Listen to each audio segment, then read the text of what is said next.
தமிழிசை சங்கத்தின் விருதுகளை வழங்கி எங்களுக்கெல்லாம் பெருமை சேர்த்திருக்கிற மாண்புமிகு அமைச்சர் தங்கம் தென்னரசு அவர்களே, வரவேற்புரை ஆற்றிய தமிழிசை சங்கத்தின் தலைவர், உலகுக்கெல்லாம் இந்தியாவின் தொழில் அடையாளமாக திகழும் தொழில் அரசர் ஐயா ஏசி முத்தையா அவர்களே, வணக்கத்துக்குரிய பெருமாட்டி செந்தமிழரசி தேவகி முத்தையா அவர்களே, அரங்காவலர் மோகன் காந்தி அவர்களே, பல்கலை வாணி விசாகா ஹரி அவர்களே, நன்றி உரையாற்றவிருக்கும் அரங்காவலர் சொக்கலிங்கம் அவர்களே, பெரியோர்களே, நண்பர்களே, தாய்மார்களே, பாசத்திற்குரிய பத்திரிகையாளர்களே, ஊடக உறவுகளே, வெற்றி தமிழர் பேரவையின் வெற்றி தரகங்களே,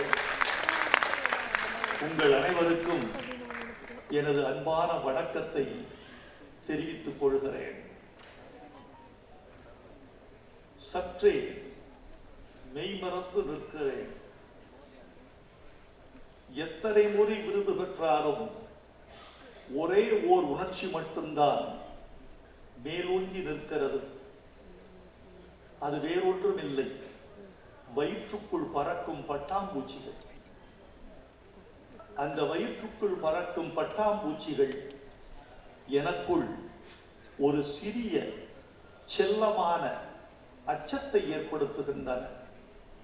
இந்த விருதுக்கு நீ பொருத்தமானவன் தானா? இந்த விருதுக்கு இனியாவது உன்னை தகுதிப்படுத்திக் கொள்வாயா? இந்த விருது என்பது உன் தகுதிக்காக வழங்கப்பட்டதா? சமூகம் உன் மீது வைத்திருக்கும் பாசத்துக்காக வழங்கப்பட்டதா? அமைச்சர் தங்கம் தென்னரசு அவர்களே, இங்கே நீங்கள் ஆற்றிய சொற்பொழிவு ஓர் அமைச்சர் ஆற்றிய சொற்பொழிவு அல்ல.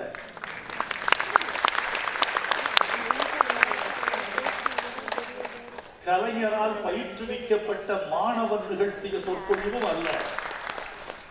இந்த சொற்பொழிவு உயிரெல்லாம் தமிழை தேக்கி நின்ற ஒருவனுடைய வெளிப்பாடு என்றுதான் நினைக்கிறேன். அமைச்சர் அவர்கள் இந்த விருது பெறுவதற்காக முதலமைச்சரின் சார்பில் வருகிறார் என்கிற போதே நான் மகிழ்ந்து போனேன். ஒரு நல்ல சொற்பொழிவை கேட்பதற்கு வைரமுத்து உன் காதுகளை தயாரித்துக் கொள் என்று எனக்கு நானே சொல்லிக் கொண்டேன். அவர் எப்போதுமே என்னை ஏமாற்றியதில்லை. எந்த மேடையிலும் நான் எதற்காக இந்த மேடைக்கு வருகிறோம், ஒரு சொற்பொழிவு என்பது தமிழர்களே, அந்த சொற்பொழிவாளன் தான் அறிந்ததை சொல்லுவது அல்ல, அந்த சபைக்கு என்ன வேண்டும் என்று அறிந்து சொல்கிறவன் தான் நல்ல சொற்பொழிவாளன். தனக்கு தெரிந்ததையெல்லாம் கொட்டிவிட்டு போகிறவன் அல்ல சொற்பொழிவாளன். தனக்கு தெரிந்ததையெல்லாம் ஒதுக்கி வைத்துவிட்டு எது மட்டும் தெரிய வேண்டுமோ அதை எடுத்து சொல்கிறவன் தான் சொற்பொழிவாளர். அந்த வகையில் தமிழ்நாட்டின் 10 சொற்பொழிவாளர்களில் தலை சிறந்த ஒருவராக தங்கம் தென்னரசு அவர்களை நாம் கொண்டாடுவோம். அவருக்கு கரவொலி தந்து நம்முடைய மகிழ்ச்சியை தெரிவித்துக்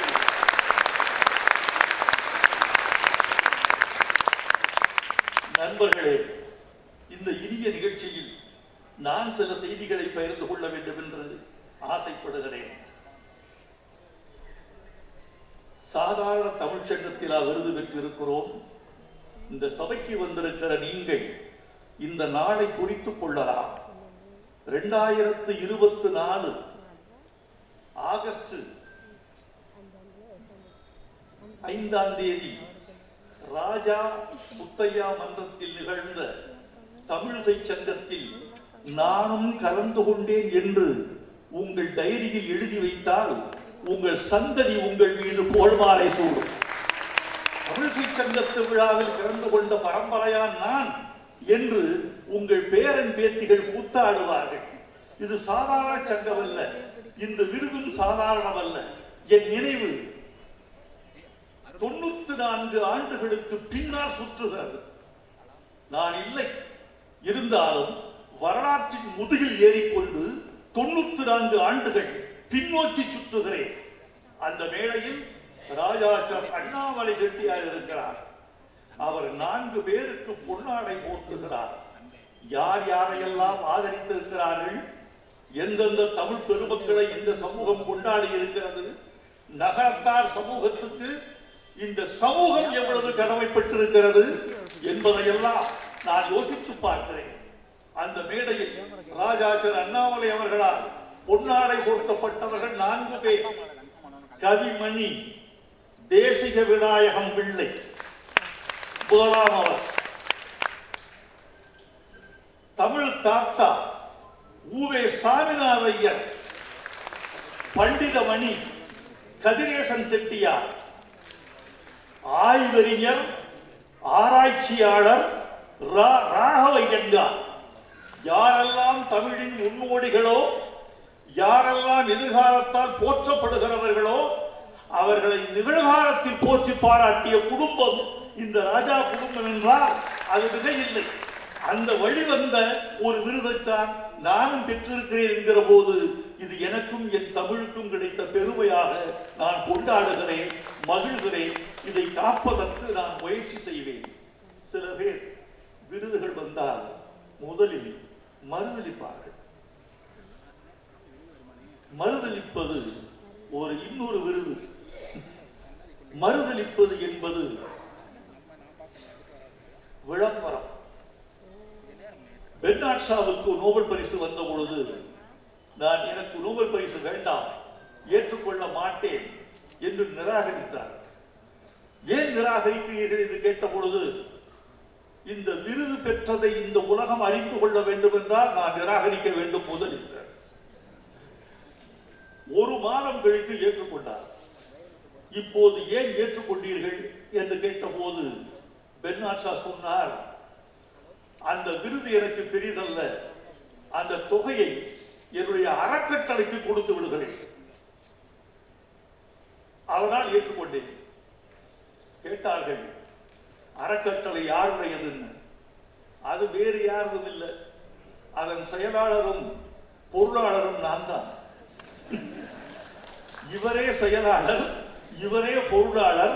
நிராகரித்தது ஒரு விளம்பரம், ஏற்றுக்கொண்டது இன்னொரு விளம்பரம். நான் என்னுடைய விருதுகளை விளம்பரப்படுத்துவதில்லை, மறுதளிப்பதில்லை. ஆனால் எந்த விருதும் எனக்கு சர்ச்சை இல்லாமல் வழங்கப்பட்டதில்லை. நான் செய்ய வேண்டிய விளம்பரத்தை என் தோழர்கள் எனக்காக சொந்த செலவில் செய்து விடுகிறார்கள். கவியரசு என்று எனக்கு ஒரு பட்டம் கொடுத்தார்கள். கொடுத்தது யாரென்றால், மக்கள் திலகம் எம்ஜிஆர் அமைச்சரவையில் அமைச்சராக இருந்த வி சாமிநாதன் எனக்கு வழங்கினார். வழங்கிய அமைப்பு எது தெரியுமா? பேரறிஞர் அண்ணாவுக்கு மருத்துவராக இருந்த ரத்தினவேல் சுப்பிரமணியத்தின் செந்தமிழ் கல்லூரி கவியரசு என்று எனக்கு பட்டமளித்தது. சில ஆண்டுகளுக்கு பிறகு கவியரசு என்பது கண்ணதாசனுக்கு மட்டும்தான் உரியது, இந்த பட்டத்தை நீ ஏற்றுக்கொள்ள கூடாது என்றார்கள். கவியரசர் மறந்து விட்டார். மறைந்த பிறகு இந்த பட்டம் எனக்கு கொடுக்கப்படுகிறது. நான் ஒரு எடுப்பார் கைப்பிள்ளை, யார் கொடுத்தாலும் வாங்கிக் கொள்வேன். எனக்கு அது பற்றி இல்லை. இது அவருக்குரியது இவருக்குரியது. நாளைக்கு யாராவது நான் தான் கவியரசு கவிப்பேரரசு என்று வந்தால் முதல் மாலை நான் தான் அவருக்கு சூட்டுவேன். இன்று முதல் நீயும் கவிப்பேரரசு, நாளை முதல் நீயும் கவிப்பேரரசு. இதில் என்ன தெரியுமா சிக்கல்? வைரமுத்துவுக்கு மட்டும்தான் இந்த சிக்கல் வருகிறது, வேறு யாருக்கும் வருவதில்லை. கவியரசு கண்ணதாசன் வாழ்ந்த காலத்திலேயே கவியரசு என்று 2 பேர் உலவினார்கள். ஒருவர் நா காமராசர், இன்னொருவர் இளந்தேவன், இன்னொருவர் முத்துராமலிங்கம். இந்த 3 கவிஞர்களும் கவியரசு கண்ணதாசன் வாழ்ந்த காலத்திலேயே கவியரசு கவியரசு கவியரசு என்ற பட்டத்தை இட்டு நூல்கள் வெளியிட்டார்கள், அச்சடித்தார்கள். அச்சு அவர்களே ஏற்றுக்கொண்ட அச்சு. அதற்கு யாரும் எதிர்வினை புரியவில்லை. இந்த பட்டம் கண்ணதாசனுக்குத்தான் உரியது என்று அவர்களை யாரும் கேள்வி கேட்கவில்லை. வைரமுத்துவுக்கு வந்தவுடன் சமூகம் படை திரட்டுகிறது. இது ஏன்? வைரமுத்து கருப்பன், வைரமுத்து ஒடுக்கப்பட்ட மரபில் இருந்து வந்தவன், வைரமுத்து கல்வி வெறுக்கப்பட்ட சமூகத்தில் இருந்து வந்தவன், வைரமுத்து ஏர்விடிக்கிற உழவர் கூட்டத்தில் இருந்து வந்தவன். இவனுக்கும் கவிதைக்கும் கல்விக்கும் என்ன சம்பந்தம் என்று ஒரு கூட்டம் நினைக்கிறது.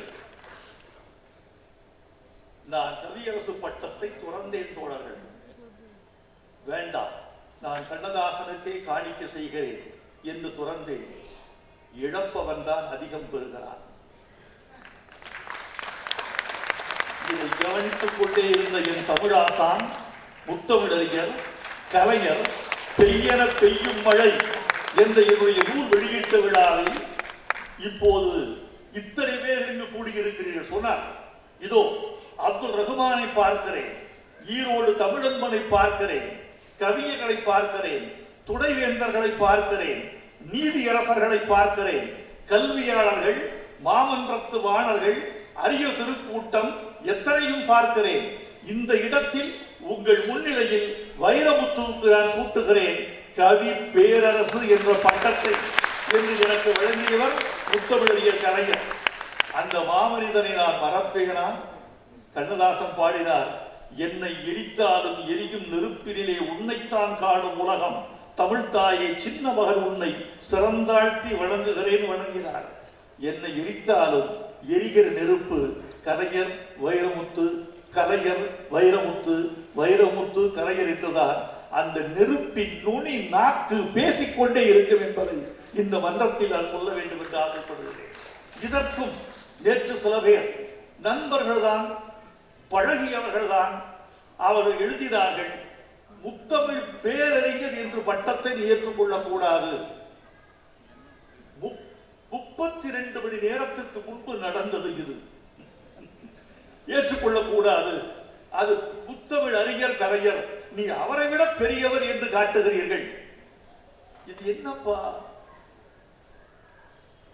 அப்படி பெற்றிருந்தாலும் கலைஞருக்கே அந்த பட்டத்தை காணிக்கை செய்யக்கூடியவர் வைரமுத்து. அப்படியே இருந்தாலும் தம்மின் தம்மக்கள் அறிவுடைமை மாநிலத்து மண்ணுயிர்க்கெல்லாம் இனிது என்ற குரல் வழி வாழ்ந்த இடத்தில் பிறந்தவன் அடக்கூடாது என்றார்கள். இது என்ன தெரியுமா?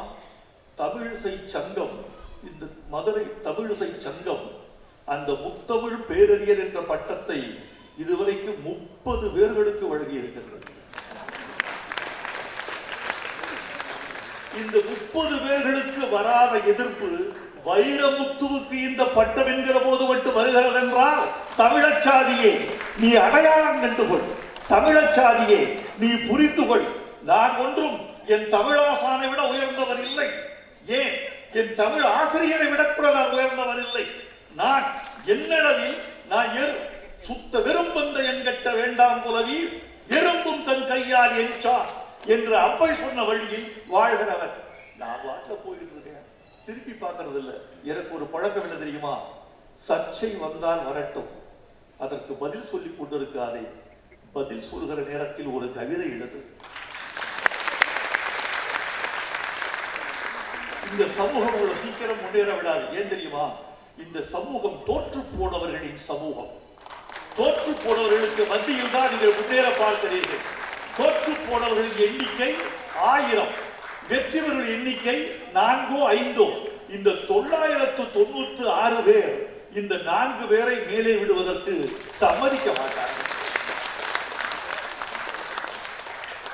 பல பேருக்கு கவிதை என்பது ஒரு வக்கீல் நோட்டீஸ் வந்தால் போய்விடும்.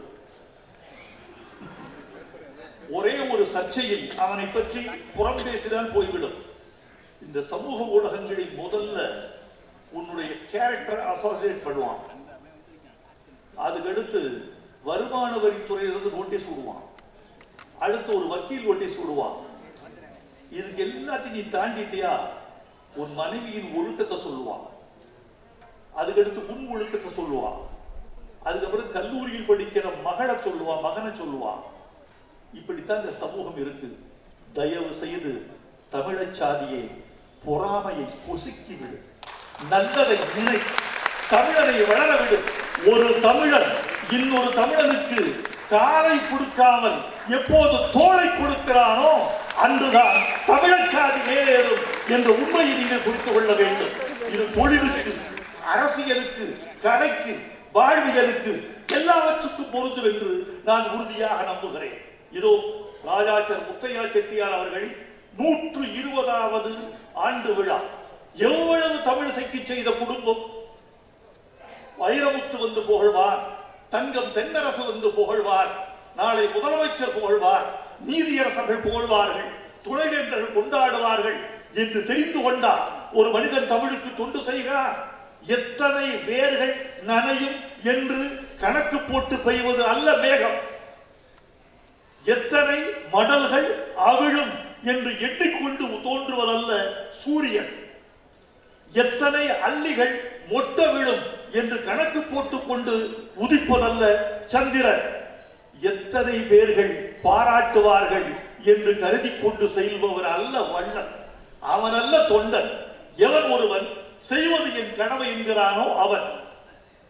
திருவள் 120 ஆண்டுகளுக்கு முன்பு பிறந்த ராஜாசர் முத்தையா செட்டியார் அவர்களை பற்றி 2000 ஆண்டுகளுக்கு முன்பு பிறந்த வள்ளுவர் எழுதி வைத்திருக்கிறார். இதாய தமிழ். ஒரு குறள் சொல்றேன், அப்படியே அப்படியே அவருக்கு பொருந்தும். வள்ளுவர் என்ன சொன்னார்? ஈதல் இசைவட வாழ்தல் அது வல்லது ஊதியமில்லை உயிர்க்கு. ஈதல் கொடுத்தார் செட்டியார், முத்தையா செட்டியாரும் அண்ணாமலை செட்டியாரும் கொடுத்தார்கள். ஈதல் இசைவட, இசை என்ற சொல்லுக்கு புகழ் என்று பொருள் சொல்கிறான் வள்ளுவர். இசை என்ற சொல்லுக்கு புகழ், புகழே இசை, இசையே புகழ் அப்படி சொல்றான். நம்ம அந்த இசையை வைத்துவிட்டு தமிழிசையை கணக்கில் வைத்துக் கொண்டால் ஈதலுக்கும் தமிழிசைக்கும் ஊதியம் தந்தவன் தான் முத்தையா செட்டியார் அவர்களும் அண்ணாமலை செட்டியார் அவர்களும். அவர் வெளிவந்த இந்த பெருமக்கள் என்று நான் அவர்களை கொண்டாடுகிறேன். நண்பர்களே, தமிழிசை வரலாறு என்பதை உங்களுக்கு சுருக்கமாக சொல்ல வேண்டும் என்று ஆசைப்படுகிறேன். 3 நூற்றாண்டுகள் மட்டும்தான் இசைச்சங்கம் தமிழை வளர்த்தது. இசை சங்கத்தில் தமிழ் வளர்ந்தது, தமிழிசையும் இருந்தது. 3ஆம் நூற்றாண்டிலிருந்து 6ஆம் நூற்றாண்டு வரைக்கும் சங்கமும் காணவில்லை, தமிழிசையும் காணவில்லை. தமிழன் நீதி வழுவ வாழ்க்கை வாழ்ந்ததனால் நீதி நூல்களை படைப்பதற்கான சூழலுக்கு களப்பிர காலத்தில் தள்ளப்பட்டான். பிறகு 6ஆம் நூற்றாண்டுக்கு பிறகு பாண்டியன் கடுங்கோன் களப்பிரர்களை புறங்கண்டு இந்த பாண்டிய மண்ணில் பாண்டிய தமிழாட்சியை நிறுவிய பிறகுதான் தமிழிசை மீண்டும் மேலுக்கு வந்தது. அதன் பிறகும் அடிமைப்பட்ட தமிழன் மீண்டானா? அதன் பிறகு முகலாயராட்சி, விஜயநகராட்சி, நாயக்கராட்சி, வெள்ளையராட்சி, மராட்டியராட்சி, இப்படி மார்க்ஸ் சொன்னார். கார்ல் மார்க்ஸ் இந்தியாவின் வரலாறு என்பது அந்த அவன் சொன்ன அந்த ஒரு வரிக்கு இணையாக வரலாற்றில் எந்த வரியையும் நான் படித்ததில்லை இந்தியாவை பற்றி. இந்தியர் அல்லாதாரின் அரசுகள் எழுந்ததும் விழுந்ததும் தான் இந்தியாவின் வரலாறு. எப்படி கண்ணத்தில் அடிச்ச மாதிரி இந்தியர் அல்லாதாரின் அரசுகள் எழுந்ததும் விழுந்ததும் தான் இந்தியாவின் வரலாறு. இப்படி மாறி போச்சு. தமிழிசையை காணோம். திருப்பி தமிழிசை மீண்டு வந்தது நம்ம பக்தி மார்க்கத்தில் தான். ஆழ்வார்கள் நாயன்மார்கள் காலத்தில் தான் அந்த பக்தி அப்படி வந்தது. அதில் தமிழோடு இசைபாட மறந்தறியேன் என்று சொன்ன பொழுது தமிழ் வேறு இசை வேறு என்றல்ல, காற்று வேறு ஒளி வேறு என்றல்ல, மண் வேறு நிலம் வேறு என்றல்ல என்றானபடி அத்வைதமாகிவிட்டது தமிழும் இசையும். அத்வைதம் என்றால் 2 அற்றது என்று பொருள். துவைதம் 2, அத்வைதம் 2 அற்றது. 1 ஒலிதான் மொழி, மொழிதான் ஒலி. இசையும் மொழியும் ஒலியும் கலந்த ஒரு திருக்கூட்டத்தை இந்த நூற்றாண்டு பார்த்தது.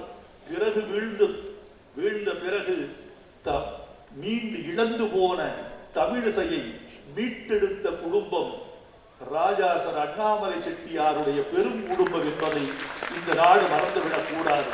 அதனால் இந்த கைதட்டல்கள் எல்லாம் செட்டிநாட்டுக்கு சேர வேண்டிய கைதட்டல்கள் என்று நான் முக்கியமாக நினைக்கிறேன். ஆர்.கே. சண்முகம் செட்டியார் சொன்னார் ஒரு காலத்துல, என்ன இப்ப அண்மையில தான் சொன்னார், ஒரு 150 ஆண்டுகளுக்கு முன்னாடி சொன்னார். அவர் என்ன சொன்னார்? தமிழனுக்கு தேசியம் என்றால் இந்தி. இந்த வார்த்தை பத்திரிகை நண்பர்களே, ஏதோ பொழுதுபோக்குக்காக இங்கு யாரும் பேசிக் கொண்டிருக்கவில்லை. என் முன்னால் 2000 கூர்மையான மூளைகள் உட்கார்ந்து இருக்கின்றன, 2000 செடிகள் இருக்கின்றன என்று கருதி கொண்டு நான் பேசிக் கொண்டிருக்கிறேன். இந்த பேச்சு என்பது தமிழிசை சங்கத்தின் விருது பெற்றவனின் பேச்சல்ல, தமிழ் இன்னும் விருது வாங்க வேண்டும் என்று கருதுகிறவனின் பேச்சு, தமிழர்கள் விருது பெற வேண்டும் என்று கருதுகிறவனின் பேச்சு. தமிழனுக்கு தேசியம் என்றால் இந்தி, சர்வதேசியம் என்றால் ஆங்கிலம், வழிபாடு என்றால் வடமொழி, இசை என்றால் தெலுங்கு. என்ன தமிழனுக்கு இசை இல்லையா? மொழி இல்லையா? உறவுகள் இல்லையா? எப்படி? குரல் என்றும் துத்தம் என்றும் கைக்கிளை என்றும் உளை என்றும் இடி என்றும் விளரி என்றும் தாரம் என்றும் தமிழ் பண்களை பிரித்து பாடிய இனம் எப்படி அதை இழந்து போக முடியும்? ஆதி இசை தமிழிசை. உலகத்தின் முதல் பாட்டு காற்றின் பாட்டு, இரண்டாம் பாட்டு அலையின் பாட்டு, மூன்றாம் பாட்டு குயிலின் பாட்டு, நான்காம் பாட்டு தமிழன் பாட்டு. தமிழன் பாட்டு உழைக்கும் வெளியில் இருக்கிற பாட்டு. இந்த அம்மா சொல்லிச்சு ரொம்ப அழகா, விசாகரி ரொம்ப நல்லா இருந்ததுமா உங்க சொற்பொழிவு. இந்த ஒரு ஒரே மூளையில் தான் எல்லோருக்கும் இருக்கிறது, உங்கள் ஒரு மூளைக்குள் மட்டும் இத்தனை மொழிகள் குடியிருப்பது எப்படி என்று நான் ஆச்சரியப்பட்டு போகிறேன். பல மொழிகளின் அலமாரியாக உங்கள் மூளை இருக்கிறது. இதில் தமிழிசையை உயர்த்தி பிடிக்க வேண்டும் என்று உங்களை நான் விரும்பி வேண்டி கேட்டுக்கொள்கிறேன். நீங்கள் பன்மொழியில் எல்லா மொழியும் சமம் என்பது உரிமை கோராத வரைக்கும் தான். உரிமை கோரப்பட்டால் எது உண்மையான பெருமொழி என்பதை நாம் விவாதித்து முடிவு செய்ய வேண்டியவர்களாக இருக்கிறோம். அவர் சொன்னார், குயவன் பாட்டு அது ஒரு பாட்டு, சவர தொழிலாளி நாவிதன்னு சொன்னீங்க. அந்த வார்த்தையை மேடையில் கொஞ்சமா நீங்க பெரிய சொற்பொழிவாளர், சவர தொழிலாளி என்று சொல்ல வேண்டும், நாவிதன் என்ற சொல்லை நாம் பயன்படுத்துவதை தவிர்க்க வேண்டும். ஏனென்றால் மேடைகளில் கூறக்கூடாத சொற்களை எல்லாம் கூறி வருகிற காலமாக இது இருக்கிறது. அதை தாண்டி நாம் சலவை தொழிலாளி என்று நம்முடைய உடை விழுப்பவர்களையும், சவர தொழிலாளி என்று முகச்சவரமும் முடிவெட்டுகிறவர்களையும் சிகையரங்கா நிறுவர்களையும் சொல்லி காட்ட வேண்டும். என் தமிழாசான் கலைஞர் ஊனமுற்றவர்கள் என்ற பெயரை மாற்றி மாற்றுத்திறனாளி என்று இந்த மண்ணுக்கு சொன்னார். மனிதர்கள் மாறுகிறார்கள், சமூகம் மாறுகிறது, மதிப்பீடுகள் மாறுகின்றன. நான் அவர்களை கடைசியாக குறிப்பிட்டீர்கள், நீங்கள் நான் மன்னிக்க வேண்டும். அந்த சவர தொழிலாளியும் சலவை தொழிலாளியும் நான் சங்கீதத்தை உண்டாக்கி இருக்கிறான் தமிழில். அந்த கல்லில் அடிக்கும் போது சோ சோ சோ சோ அதிலிருந்து பிறக்கிறது கல்லிலிருந்து உழைக்கும் மக்களின் சங்கீதம். வயல்வெளியில் களை எடுக்கிற பெண் முதுகு வலிக்காமல் இருக்க பாட்டு பாடுகிறாள், அங்கிருந்து பிறக்கிறது சங்கீதம். மேல மலையில் இருந்து தலையில் விறகு சுமந்து கொண்டு கீழே இருக்கிற பெண் பாட்டு பாடுகிறார், சுமையை மாற்றுகிற சங்கீதம். இதைத்தான் சிந்து பைரவியில் எழுதியிருந்தேன். எல்லாமே சங்கீதம் தான், சத்தத்தில் பிறந்த சங்கதிதான். பஞ்சமம் என்பதும் சஞ்சமம் என்பதும் பஞ்ச பரம்பரைக்கு அப்புறம் தான். இங்கிருந்துதான் மேலே போக வேண்டும். ஒரு வேட்டுக்குடிக்கு மட்டும் உரியதல்ல. தமிழிசை சங்கம் என்ன தெரியுமா செய்தது? தமிழ் இசையை ஜனநாயகப்படுத்தியதுதான் தமிழிசை சங்கத்தினுடைய மிகப்பெரிய பணி. இதை எழுதுங்கள். இதையெல்லாம் தெரிந்து கொண்டு ஏதோ இங்கு ஒரு குறும்பூட்டம் நடக்கிறது, இது ஒரு சடங்கு நடக்கிறது, சம்பிரதாயம் நடக்காது. தமிழ் இசையை ஜனரஞ்சகப்படுத்தியதே நம்முடைய தமிழிசை சங்கத்தினுடைய மிகப்பெரிய நோக்கம். தமிழில் பாட்டே இல்லையா? மாசில் வீணையும் இந்த பாருங்க ஓசை. நான் படிக்கிறேன், பாட்டு படிக்கிறேன், நான் பண்ணிசைத்து பாடவில்லை, நான் உச்சரிக்கிறேன். உச்சரிக்கிற போது என்ன செய்கிறேன்? தாள ஒழுங்கில் சொற்களின் இசையை மட்டும் நான் என் வார்த்தையில் சொல்கிறேன். எல்லா சொற்களுக்குள்ளும் இசை இருக்கிறது. சொல்பவன் சொன்னால் அதுவே இசையாகிறது.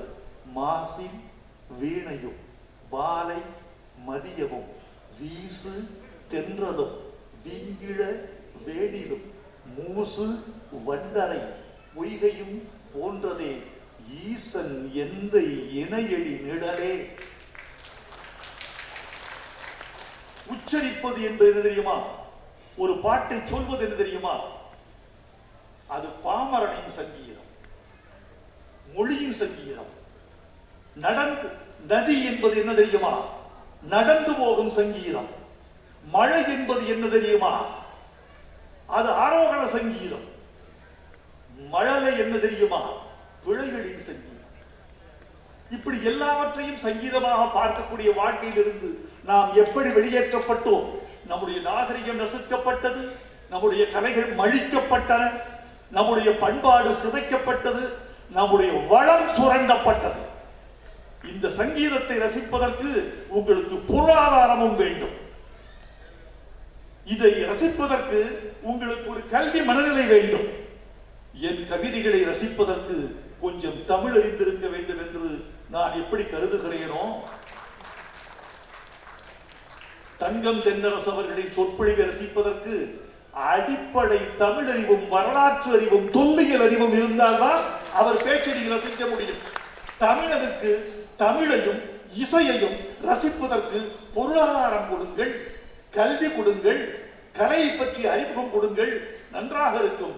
பரதநாட்டியத்தை எல்லோரும் தள்ளிவிடாதீர்கள். பரதநாட்டியம் கற்றுக் கொடுத்தால் ஒரு பெண் தவறி விடுவாள், அல்லது ஒரு பெண் அந்த நாகரிகத்தை விட்டு விலகி விடுவாள், அல்லது கலைக்கு போனவள் குடும்பத்திற்கு வரமாட்டாள் என்று யாரும் தவறாக நினைக்காதீர்கள். பரதநாட்டியம் கற்றுக்கொள்கிற ஒரு பெண்ணை நான் பாராட்டுவேன். ஏன் தெரியுமா? அவள் பரதநாட்டியத்தை தொழிலாக கொள்ள வேண்டாம், வேண்டவே வேண்டாம். திருமணத்திற்கு முன் பரதநாட்டியம் கட்டிக்கொள்கிற ஒரு பெண் அந்த பரதநாட்டியம் சொல்லிக் கொடுத்த பயிற்சியை இல்லறத்துக்கு பயன்படுத்துவாள். அவள் சரியாக உடை உடுத்துவாள், அவள் சரியாக துணியை தேர்ந்தெடுப்பாள், அவள் சரியாக வீட்டை தூய்மையாக வைத்திருப்பாள், அவள் நடந்து வரும்போதே ஒரு லயத்தோடு நடந்து வருவாள். அவள் காஃபி கொடுத்தால் சர்க்கரை இல்லாமலே குடித்து விடலாம் என்று தோன்றும். அவள் வீட்டை தூய்மையாக வைத்திருப்பாள், நகங்களை தூய்மையாக வைத்திருப்பாள். அவளுடைய கை விரல் ரேகையில் சமைத்த தடம் பதியாது. ஒரு பரதநாட்டியம் படித்த பெண்ணுக்கு இவ்வளவு நாகரிகம் வரும் என்றால், இசை படித்த பெண்ணுக்கு, இசை படித்த ஆணுக்கு, கலை படித்த பையனுக்கு, கலை படித்த பெண்ணுக்கு, கலைகளும் மற்ற துறைகளும் நாகரிகங்களை அள்ளி கொடுக்கிற குவியல்கள் என்று மட்டும் நீ நினைத்துக் கொள்ள வேண்டும். ஆற்றங்கரையதனில் முன்னம் ஒரு நாள் என்னை அழைத்து தனியிடத்தில் பேசியதெல்லாம் தூற்றி நகரபுரசு சாற்று வருன்றே சொல்லி வருவையடி தங்கவே தங்கம் என்று பாரதி பாடுகிற பாட்டு மட்டும்தான் இசைக்கு உரியதா? அதையும் தாண்டி பாருங்கள். சங்க இலக்கியத்தில் இசை உண்டு. தயவு செய்து தமிழிசை சங்கத்துக்கு ஒரு வேண்டுகோள், இது மிக முக்கியமான வேண்டுகோள். நான் ஒரு தமிழ் மாணவன் என்பதனாலும், தமிழோடு என் வாழ்க்கையை கரைத்துக் கொண்டவர் என்பதனாலும், தமிழன்றி வேறு ஒன்றும் தெரியாத ஒரு மூடன் நான் என்பதனாலும் இதை சொல்வதற்கு எனக்கு உரிமை இருப்பதாக நினைக்கிறேன். தயவு செய்து பாடல்களுக்கு உள்ளடக்கம், the content of the song எதுவாக இருக்கணும் என்று நான் நினைக்கிறேன் என்றால், தயவு செய்து நவீனமான பொருள்களை நீங்கள் உள்ளடக்கமாக கொள்ள வேண்டும். வயநாட்டில் புதைந்து போன உயிர்களை பற்றி பரதநாட்டியம் செய்ய தெரிகிற பெண் இந்த மண்ணுக்கு ஒரு புதிய சமூக தொண்டு செய்தவர்களாகிறார். இன்னைக்கு வங்கதேசத்தில் ராணுவ ஆட்சி அமல்படுத்தப்பட்டிருக்கிறது. பல பேர் அந்த உள்நாட்டு போரில் பல பேர் இறந்திருக்கிறார்கள். இந்த துயரத்தை பாடல் செய்கிறவரும், இந்த துயரத்துக்கு அபிநயம் பிடிக்கிறவளும் நவீனமான கலைகளை நோக்கி நம்மை ஆற்றுப்படுத்துகிறார்கள் என்று பொருள். நான் சங்க இலக்கியத்தை நோக்கி உங்கள் கவனத்தை நகர்த்துங்கள். சங்க இலக்கியத்தில் இல்லாத லயங்கள் இல்லை, நயங்கள் இல்லை. நாங்களெல்லாம் திரைப்பட பாடல்களில் தமிழிசை செய்ய முடியுமா என்று சின்ன முயற்சி செய்து கொண்டிருக்கிறோம். இது எனக்கு 44வது ஆண்டு திரையுலகில் 1980 வந்தேன். 2024 44 ஆண்டுகளாக சொல்லக்கூடிய சில பாடல்களையும் நாங்கள் செய்திருக்கிறோம் என்பது உங்களுக்கு தெரியும்.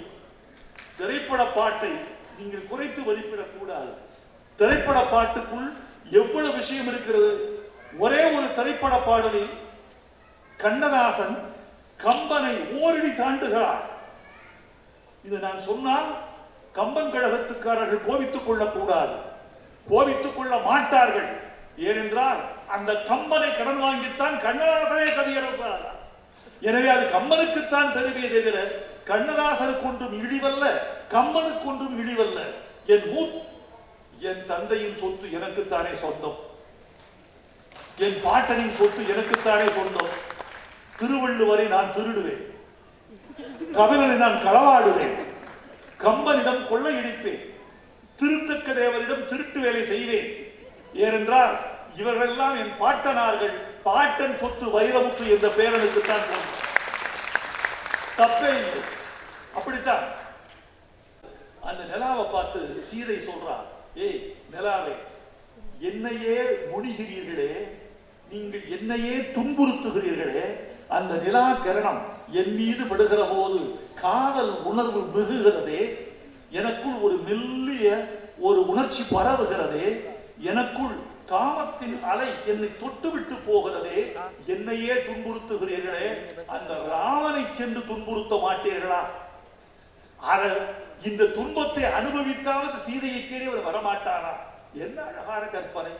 கல்லாமதியே, கதிர்வாழ் நிலவே, செல்லா இரவே, சிறுகா இருளே, எல்லாம் எனையே முனிவீர், நினையா வில்லாளனையாது விழித்திரோ.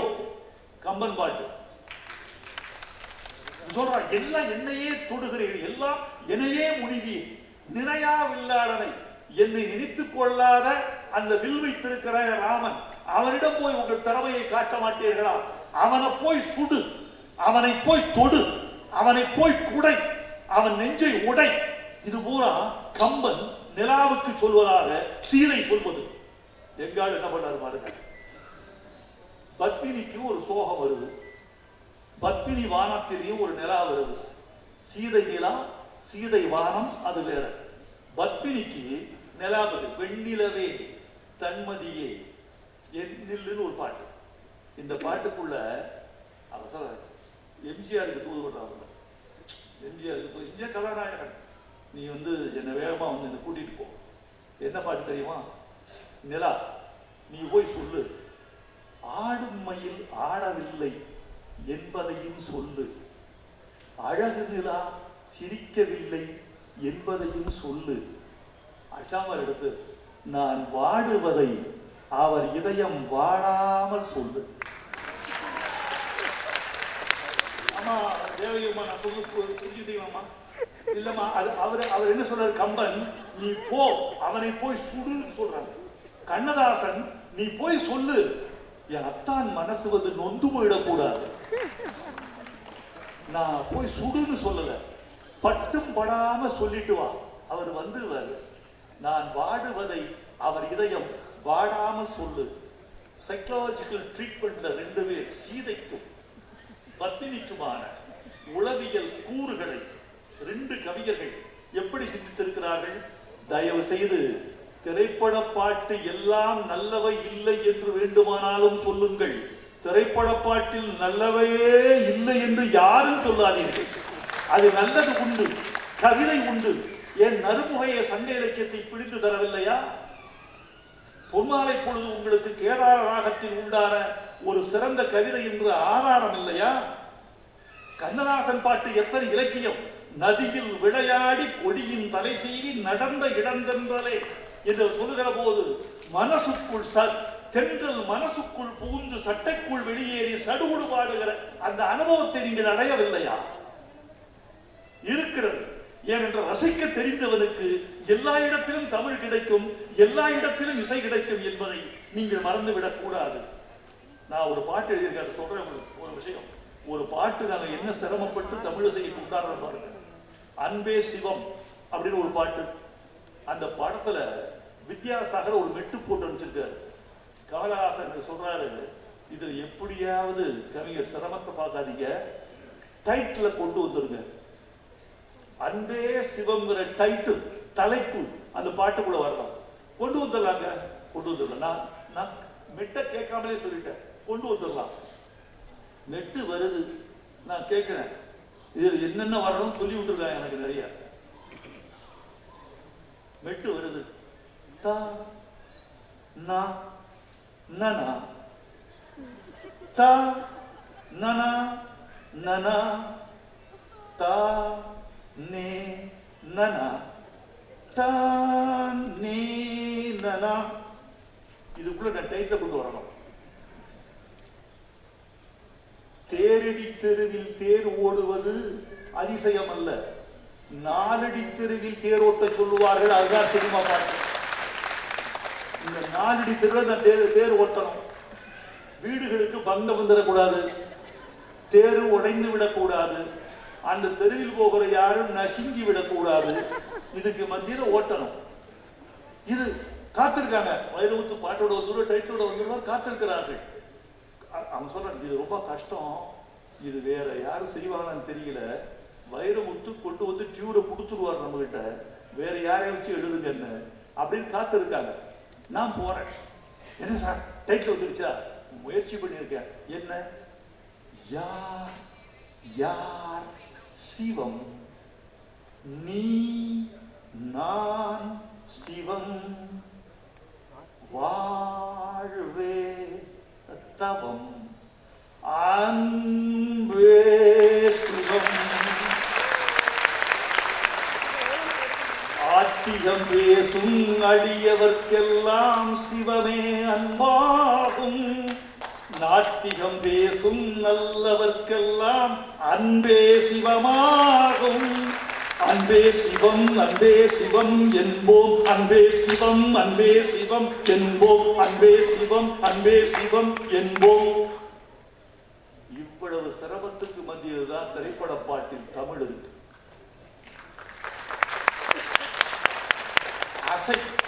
ஒரு அசைக்கு பாட்டு எழுதணும், ஒரு ஒழுகிய ஒலிகளுக்கு பாட்டு எழுதணும். நான் என்ன தெரியுமா சொல்லியிருக்கிறேன்? இசை மெட்டு என்பது கிழித்து போட்ட சப்தங்கள். கிழித்து போட்ட சப்தங்களை தைத்து எவன் ஒருவன் ஒலியில் பொன்னாடை நெய்கிறானோ அவன் நல்ல கவிஞன். இப்படித்தான் போய்கிட்டு இருக்கிறது இந்த பாடல்களுக்கு. இது எனக்கு நண்பர்களே, தமிழிசை சங்கத்தை இன்னொரு, என்னை எப்போது வேண்டுமானாலும் நீங்கள் தொல்லை செய்யலாம், என்னை எப்போது வேண்டுமானாலும் தமிழிசைக்கு பாட்டு வேண்டும் என்று கேட்கலாம். ஒரு சல்லிக்காசு வாங்காமல் தமிழிசைக்கென்றால் 1000 பாட்டு கொட்டி கொடுப்பேன். உங்கள் கரவொலி தான் எனக்கு முக்கியம், உங்கள் செடிகள் முக்கியம், உங்கள் இசை முக்கியம், உங்கள் அன்பு, உங்கள் லயம், உங்கள் சுகம், உங்கள் நிம்மதி, இதை கொடுப்பதற்குத்தான் கலைஞர்கள் இருக்கிறார்கள். வாழ்வு சிதறி கிடக்கிறது, வாழ்வு உடைந்து கிடக்கிறது, கலை ஒட்ட வைக்கிறது, உடைந்து போன மனதை தைக்கிறது. எனவே இந்த வேலையை எது செய்கிறதோ அதுதான் நல்ல கலை. நண்பர்களே, ஒலி ஓசை என்பது குறித்து இங்கு 2 பெருமக்கள் பேசினார்கள். கலைவாணி விசாகா ஹரி அவர்களும் ஒலி என்ன ஓசை என்ன என்று குறிப்பிட்டார்கள். நம்முடைய அமைச்சர் அவர்களும் ஒலி ஓசை என்று குறிப்பிட்டார்கள். என்ன நுட்பமான ஆட்கள் தெரியுமா? இது உங்கள் தமிழ் ஆசிரியர் சொல்லிக் கொடுத்திருப்பாரா என்று எனக்கு தெரியவில்லை, உங்கள் பெற்றோர்கள் சொன்னார்களா என்று தெரியவில்லை. ஒலியும் ஓசையும் ஒன்று என்று நினைத்துக் கொண்டிருக்கிறார்கள் பலர். ஒலி வேறு, ஓசை வேறு. ஓசை என்பது என்ன தெரியுமா? ஓசை என்பது பொருளற்றது. செவிப்புலனுக்கு இன்பம் தந்து உணர்வூட்டும் நாதத்துக்கு ஓசை என்று பெயர். செவிப்புலனுக்கு இன்பம் தந்து உணர்வூட்டும் நாள், அந்த உணர்வு மட்டும்தான் ஊட்டுது, அது பொருள் சொல்வதில்லை. நல்ல கவனிக்கணும். உணர்வூட்டும் நாதத்துக்கு ஓசை என்று பெயர். நற்பொருளை அறிவுறுத்தி உள்ளத்தில் பதியும் அணு திரளுக்கு ஒலி என்று பெயர். மொழி ஏறுகிறது, அது ஒரு உயர்ந்த பொருள் வருது. இன்னா செய்தாக்கு இனியவே செய்யாக்கால் என்ன பயத்ததோ சால்வு அதுல வருது. மத்தளன் கொட்டிய வரி சொன்ன மின்றூத முத்துடை தாம முறைகாழ்ந்த வந்தற்கீழ் மைத்துடன் நம்பி மதுசூதன வந்தன்னை கைத்தலம் பற்ற கணாக்கண்டேன் தோழினான் என்ற உயர் பொருள் அந்த ஒலி மீது, ஓசை மீது ஏறுகிறது. அந்த ஓசை மீது ஏறி நற்பொருள் கொடுத்து உங்களை நாதத்துக்குள்ளே தாண்டி உங்கள் இதயத்துக்குள்ளே நுழைந்து நற்பொருள் உணர்த்தி பொருள் ஊட்டுகிற அணுத்திறல் எதுவோ அதற்கு பெயர் ஒலி. ஓசை வேறு, ஒலி வேறு. இதை தெரிந்து கொண்டால் நம்முடைய உயர்வே வேறு. அதை நோக்கி நீங்கள் நகர வேண்டும் என்று கேட்டுக்கொள்கிறேன். நண்பர்களே, மிக்க மகிழ்ச்சி. என்ன மகிழ்ச்சி என்றால், இந்த முத்தமிழ் பெருங்கவியர் என்ற இந்த பட்டத்தை பெற்றுக்கொள்வதற்கு முன்னால் நடந்த ஒரு உண்மையை இந்த மன்றத்தில் சொல்லி விடைபெற வேண்டும் என்று ஆசைப்படுகிறேன். முத்தமிழ் பேரறிஞர் என்று இந்த தமிழ்ச்சங்கம் எனக்கு அன்போடு வழங்கிய இந்த விருதினை நான் எந்த விதமான சரணமும் இன்றி, எந்த விதமான ஆராய்ச்சியும் இன்றி, கடந்த ஆண்டும் இதே தமிழ்ச்சங்கம் என்னை கேட்டது, ஐயா மன்னித்துக் கொள்ளுங்கள், இந்த ஆண்டு வேண்டாம், என்னை மன்னித்து விடுங்கள் என்று மறுதளித்து விட்டேன். அது வேறு காரணங்களுக்காக. இந்த ஆண்டு மேற்கொண்டு அன்பு கொண்டு என்னில் சொல்கிற போது இதற்கு மேல் மறுத்தால் தமிழிசை சங்கத்துக்கு நாம் தருகிற மரியாதையாகாது. ஏசி முத்தையா என்ற என் மதிப்புக்குரிய மனிதருக்கு நான் செய்கிற நன்றி ஆகாது. தேவகி முத்தையா அவர்கள் மீது எனக்கு ஒரு தாய்ப்பாசம் உண்டு. என்னை அவர் மகன் மாதிரி பார்ப்பார், நான் அவரை தாய் மாதிரி பார்ப்பேன். அந்த தாய் அன்புக்கு நன்றி செலுத்துகிறவர ஆகாது. ஏற்றுக்கொண்டேன். இசைப்போடு முத்தமிழ் பேரறிஞர். இதுக்கு பிறகு வந்தது ஒரு சர்ச்சை. ஏற்றுக்கொள்வது 30 பேர் வாங்கியிருக்க, அவங்க வேற நீ வேற இப்படி சொல்லுகிறார்கள். அப்புறம் நான் இதை வந்து நிராகரிப்பதா இல்லை என்றால் முதலிலேயே நிராகரித்து விடுவதா, சர்ச்சைக்குரிய ஒரு விஷயம் வேண்டாமே என்று நான் நினைத்தேன். உடனே முதலமைச்சருக்கு தொலைபேசியில் அழைத்தேன். அவரை அழைத்து, நடந்தது முந்தா நாள் இரவு தான், அழைத்து இந்த மாதிரி ஒரு சர்ச்சையை கிளப்பி இருக்கிறார்கள், எனக்கு என்ன செய்வதென்று தோன்றவில்லை. பட்டத்தையே நிராகரித்து விடுவதா, இல்லை என்றால் அங்கே சென்று ஏற்றுக்கொண்டு திருப்பி கொடுத்து விடுவதா? ரெண்டுமே தப்பு. அவர் சொன்னார், இல்லை நான் நீங்க கொஞ்சம் யோசிச்சு முடிவு பண்ணுங்க, அவசரப்படக்கூடாது. என்னை அவர் நெறிப்படுத்தினார்.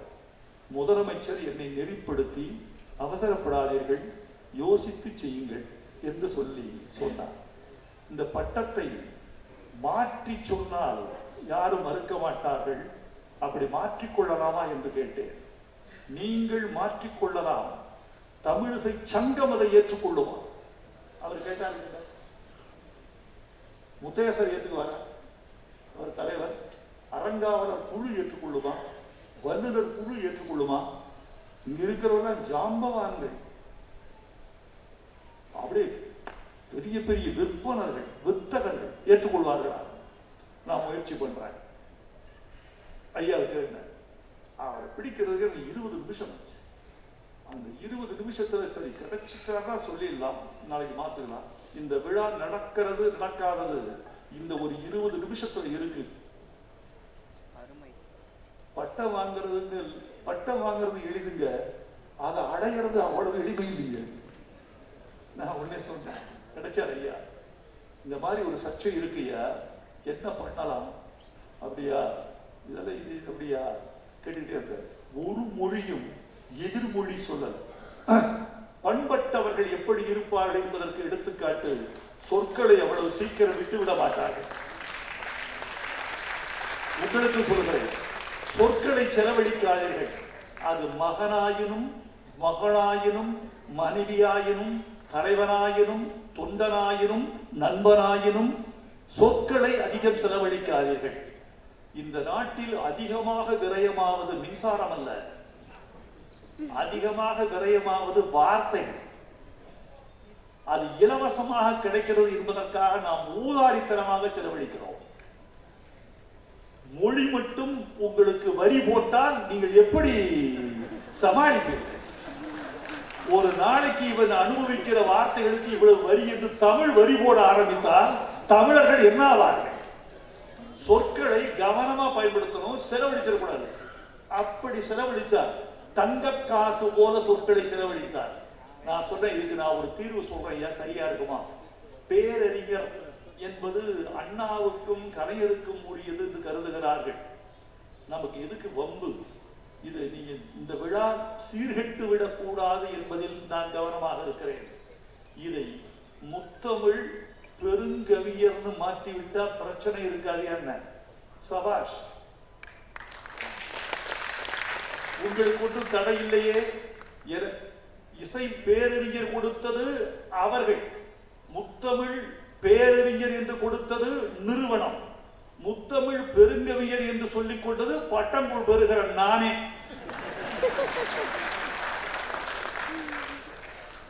எப்படியெல்லாம் எதற்கெல்லாம் தயாரா இருக்க ஒரு பட்டம் பெறுவதற்கு, எதற்கெல்லாம் இது சொல்லி முடிச்சோன்ன சபாஷ். முதலமைச்சர் என் ஆருயிர் சகோதரர் தளபதி முத்துவேல் கருணாநிதி ஸ்டாலின் அவர்களுக்கும், இந்த விருதை எனக்கு வழங்கி அழகு வார்த்திருக்கும் தமிழிசை சங்க தலைவர் ஏசி முத்தையா அவர்களுக்கும், இங்கு வந்து கரவொலி செய்து எனக்கு இன்னும் 20 ஆண்டுகளுக்கு தேவையான ஆக்சிஜனை வழங்கி இருக்கும் உங்களுக்கும் என் வணக்கம், நன்றி. வாழ்க தமிழ், வெல்க தமிழ்.